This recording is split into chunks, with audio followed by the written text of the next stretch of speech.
France are in the World Cup semi-finals and Morocco are going home. Welcome to FairPlay Football AI Review. This was a quarter-final with enormous weight on both sides. France arrived as one of the tournament's dominant forces, having won all three group games and scoring 10 goals in the process. Morocco came in as Africa's great hope, having already stunned the world at the 2022 World Cup where they reached the semi-finals. And they were desperate to go one step further this time. The pressure on Morocco was immense in a different way. This was their chance to rewrite history, to become the first African nation to reach a World Cup final. For coach Mohamed Ouabi, leading the Atlas Lions against the very France side that eliminated them 4 years ago in Qatar made the fixture feel like unfinished business, a second chance at destiny. Didier Deschamps deployed France in a 4-2-3-1 with Mike Maignan behind a back four of Jules Koundé, Dayot Upamecano, William Saliba, and Lucas Digne. Manu Koné and Adrien Rabiot anchored the midfield double pivot, with Michael Olise, Désiré Doué, and Ousmane Dembélé operating behind captain Kylian Mbappé at the tip of the attack. Morocco mirrored that structure with their own 4-2-3-1. Yassine Bounou in goal, Hakimi, Mazraoui, Issa Diop, and Anas Salah Eddine across the back four, with Ayoub Bouadi and Neil El Ainaoui shielding the defense. Chemsdine Talbi operated wide, pushing Bilal El Khanous into a more central attacking role alongside Azzedine Ounahi, with Brahim Diaz as the nominal striker. The tactical battle between two 4-2-3-1 systems often comes down to who wins the individual duels in the middle third, and France had a crucial edge there. Mbappé's movement pulled Moroccan center-backs out of position repeatedly, creating space for the advancing runs of Doué, while Dembélé's direct carrying on the right gave France a constant threat on the counter, exposing the channels behind Hakimi and Salah Eddine. Morocco had 52% possession. The ball statistics were remarkably balanced, even deceptive. But the Lions set up primarily to deny space, inviting France into wide areas while maintaining a compact mid-block. The problem was that France, even when channeled, still found ways through the seams, and the XG would tell the full story by full time. France controlled the early exchanges with purpose rather than panic. Morocco tried to press high through Brahim Diaz and El Khanous, but the French double pivot absorbed it comfortably. It was France who generated the first genuine moments of danger, with Mbappé twice driving at Mazraoui in the opening quarter hour and forcing Morocco onto the back foot. Then came the most dramatic moment of the first half. In the 26th minute, Mbappé drove into the area and was fouled by Noussair Mazraoui, a clear penalty. But what followed was extraordinary. France were made to wait over 3 minutes before the spot kick could be taken, a delay that frustrated the entire French bench and, according to Deschamps himself after the game, directly unsettled his captain. When Mbappé finally stepped up, Bounou read the penalty perfectly and saved it with tremendous composure, diving to his right to deny the tournament's leading scorer. The save drew a roar from the Moroccan supporters in Foxborough and completely reset the momentum. That missed penalty changed the psychological complexion of the first half entirely. Morocco grew in confidence, and France, despite their technical superiority, struggled to recapture the early fluency. Dembélé came closest to a goal before halftime, firing 2 efforts off target from the right. But Bounou was commanding whenever called upon, and his 4 first-half saves kept the scoreline level. Morocco went into the interval with real belief that the door was still open. At half-time, Deschamps needed a reset. The missed penalty had cost France momentum, and Morocco's defensive discipline was holding firm. The instruction was clear: be more precise in the final third, get Doué and Olise driving inside earlier, and trust that a goal would eventually come if France kept creating those dangerous attacks inside the box. France came out with far more urgency in the second half, immediately pushing Morocco deeper and generating a wave of attacking entries.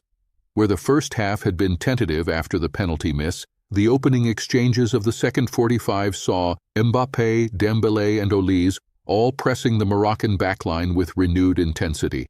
The shot count was beginning to climb rapidly, and Morocco's defensive shape began to show cracks. The breakthrough arrived in the 60th minute, and it was controversial. Mbappé received Désiré Doué's clever flick on the edge of the area and, with his right foot, bent a superb effort around a defender and into the far corner. It was a goal of genuine quality, but Morocco protested furiously. In the build-up, Adrien Rabiot appeared to use his hand to win possession, and the Moroccan bench was incensed that the referee, Facundo Tello, did not go to the VAR monitor. The goal stood 1-0 France. 6 minutes later, France put the tie beyond doubt. Mbappé played a perfectly weighted pass into the run of Ousmane Dembélé, who arrived onto the ball at pace and curled a low right-footed shot past Bounou into the corner. It was Dembélé's 5th goal of the tournament, a stunning return for a player who has so often been criticized for his end product at the highest level. At 2-0, the match was over as a contest. Morocco's coach Ouakbi made his double substitution at 62 minutes, removing the largely ineffective Bilal El Khanous and Ayoub Bouadi and introducing Soufiane Rahimi and the experienced Sofiane Amrabat. The changes were designed to add defensive cover while giving Morocco a striker to chase the game, but with a goal still needed rather than a deficit to chase, it came a few seconds too late to shift the balance before the second France goal arrived. At 71 minutes, France made their own change, bringing Warren Zaïre-Emery on for Manu Kone. It was game management more than tactical necessity, Zaïre-Emery's pressing and energy allowing France to suffocate Morocco's attempts to build from deep, and the teenager showed composure beyond his years in the closing stages. The double substitution at 77 minutes, Barcola replacing Doué and Mateta coming on for Mbappé, was the defining signal that Deschamps considered this match won. Mbappé left the pitch with ice strapped to his right ankle, a precautionary measure ahead of the semi-final. Mateta immediately caused problems with his physical presence and got a shot on target within his 13 minutes of action. The 60th minute goal was the true turning point of the entire match. Before it, Morocco had belief. After it, particularly given the handball controversy, the Atlas Lions lost both composure and tactical structure. The second goal, 6 minutes later, confirmed it. 2 goals in 6 minutes, and a quarter-final that had been finely balanced was suddenly over. On possession, Morocco edged France 52 to 48%, a statistic that sounds reasonable until you examine what was done with the ball. France's 432 accurate passes came with an 89% accuracy rate. Morocco had 452 with 86% accuracy. But ball retention without penetration counts for very little, and those stats reflect Morocco's strategy of controlling territory without ever truly threatening. The attacking gulf was stark and unambiguous. France managed 22 total shots against Morocco's 5, with 8 on target to Morocco's 1. France registered 12 shots inside the box alone. The expected goals figure says everything. France generated 2.45 xG, Morocco just 0.2. Bounou's 6 saves were individually outstanding, but he could not hold back the tide forever. Defensively, Morocco were disciplined for long stretches, with 16 tackles compared to France's 11, and Bounou's work between the posts genuinely kept this match level well into the second half.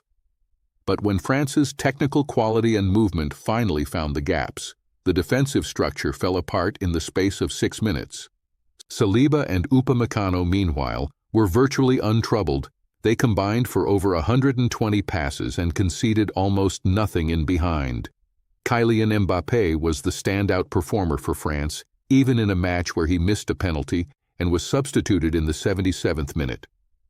4 shots, 2 on target, 1 goal, 1 assist, and the constant movement that dragged Morocco's defensive line out of shape for 77 minutes. He now has 8 goals in this World Cup, level with Lionel Messi at the top of the scoring charts, and his presence alone forced Morocco into a defensive posture that ultimately cost them. For Morocco, Azzedine Ounahi was the brightest light in an otherwise dark evening. 73 passes completed, more than any other outfield player on the pitch, combined with 3 tackles and 1 effort on target.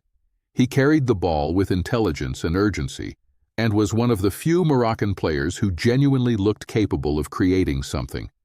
But he could not do it alone, and the service to Brahim Diaz was too infrequent to trouble France's backline. The player who underperformed most clearly was Bilal El Khanous. Brought in to provide creativity and unpredictability in the Moroccan 3 behind Diaz, he managed just 26 passes in 62 minutes, created no clear chances, and was removed by Wabi at the hour mark.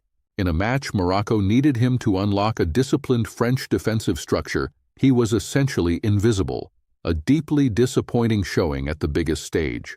Didier Deschamps got the tactical fundamentals right. The shape created the right mismatches, and the double pivot protected well against Morocco's sporadic counterattacks. His one questionable moment was his reaction to the penalty misapproved. France visibly hesitated for nearly 20 minutes in the first half, and only the bold directness of Mbappé and Dembélé in the second half broke the deadlock. The question for the semi-final is whether Mbappé's ankle concern is more than precautionary. This fixture now has a clear historical pattern. France have beaten Morocco in both of their senior competitive meetings, Qatar 2022 and now Foxborough 2026. That said, Morocco's ability to compete, to press, to cause problems, and to keep Bounou busy making saves shows how far African football has come. The head-to-head flatters France, but Morocco have never been easily dismissed. France's form coming into this match was exceptional.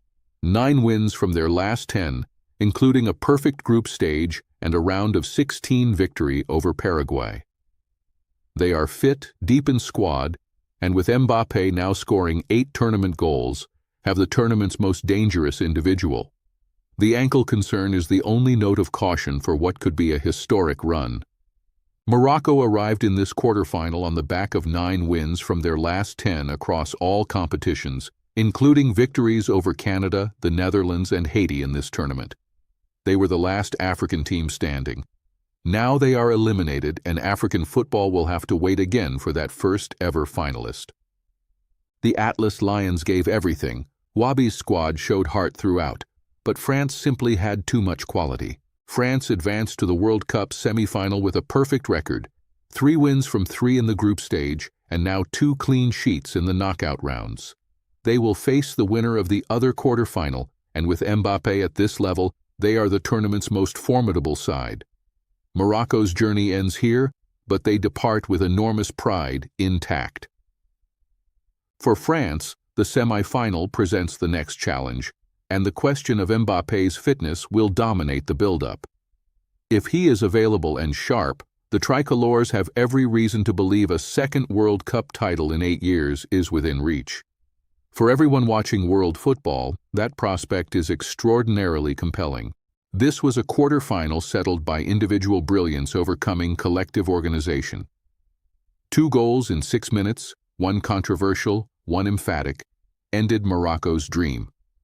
France march on, and the world's most watched tournament is entering its defining final acts.